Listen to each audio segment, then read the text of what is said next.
వంట gas cylinder వినియోగదారులు ఈ కేవైసీ పూర్తి చేయాలని ఆయిల్ మార్కెటింగ్ కంపెనీలు గత కొన్ని రోజులుగా చెబుతున్నాయి. లేని పక్షంలో గ్యాస్ పంపిణీ నిలిపివేసే అవకాశం ఉందని కూడా హెచ్చరిస్తున్నాయి. ఆగస్టు 16 లోపు ఈ కేవైసీని తప్పనిసరిగా పూర్తి చేయాలి. లేకపోతే గ్యాస్ కనెక్షన్ సబ్సిడీ కూడా నిలిచిపోయే ప్రమాదం ఉంది.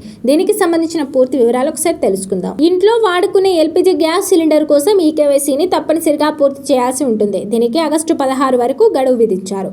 ఈ తేదీలోపు పూర్తి చేస్తేనే మీకు సిలిండర్ డెలివరీ అవుతుంది లేదా కొత్త కనెక్షన్ వంటి సేవలు పొందవచ్చు. గత కొన్ని రోజులుగా వంట గ్యాస్ ఈకేవైసీ విషయంలో కొంత గందరగోళం నెలకొంది.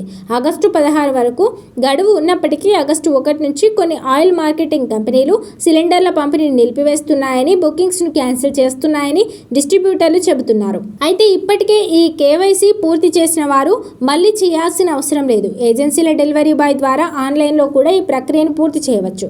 ఆగస్టు 16 లోపు ఈ కేవైసీని తప్పనిసరిగా పూర్తి చేయాలని గ్యాస్ కంపెనీలు స్పష్టం చేశాయి.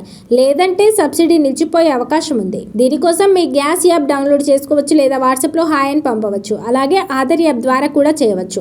గ్యాస్ యాప్లో మొబైల్ నెంబర్తో లాగిన్ అవ్వాల్సి ఉంటుంది. ఆ తర్వాత మెనూలోని ప్రొఫైల్ ఆప్షన్కు వెళ్ళి ఈకేవైసీ లేదా రీవెరిఫికేషన్ పై క్లిక్ చేయాలి. ముఖంపై తగినంత వెలుతురు ఉండేలా చూసుకుంటూ కెమెరాతో స్కాన్ చేస్తే మీకు కన్ఫర్మేషన్ SMS వస్తుంది.